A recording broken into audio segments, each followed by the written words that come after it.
Hey guys, I want to make a video responding to a YouTuber who says victim voices need to be heard, but then deletes victim comments that respectfully disagree with them.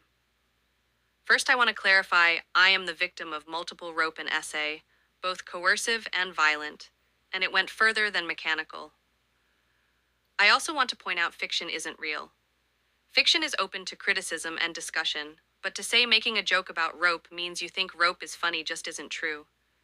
Being easily influenced by fiction to the point you think a crime is funny is a personal problem, but a joke is a coping mechanism, a sign of recovery, and not meant to be taken seriously. Vivziepop does give me tonal whiplash, so she can't handle dark topics, but that's different. You said victim voices need to be heard, but then you delete comments from victims who have more of a place to speak than you do. Mind you, I think all victims are valid and all forms of abuse hurt, but you can't have it both ways. You can't say a victim deserves to be heard or has more authority to speak on the topic of essay, then delete comments from those who have had it worse than you. You said in your video a rope fantasy is harmful because your therapist said it leads to feelings of victim blaming and reliving trauma, although your deleted threads imply you think rope role plays and fantasies are bad because they personally offend you. The truth is not everyone has a problem with separating fiction from reality.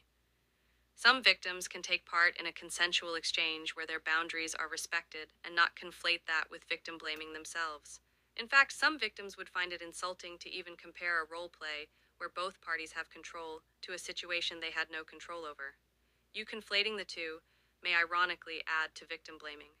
So let's say for some victims it doesn't hurt them, you may still say it's wrong because it's a mockery, but your essay wasn't violent, and a comment that specified their essay did involve violent force told you BDSM was basically the same thing, because using pain for pleasure is using her trauma, and that every criticism you had for rope fantasies applied to BDSM, and that all the justifications other victims had for their rope fantasies were the same ones you were using for BDSM?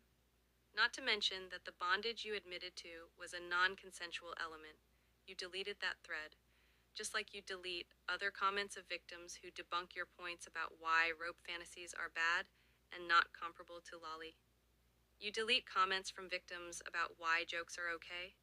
You delete comments from people with a more traditional or intimate rope than mechanical. And then you delete comments calling you out on promising not to delete threads because they're from victims, then doing it anyway. If you can't handle dark subjects and respectful disagreements, let alone the internet doing internet things, please do not speak publicly on these issues. Please don't morally grandstand and preach about victim voices while you silence those who have been through the most.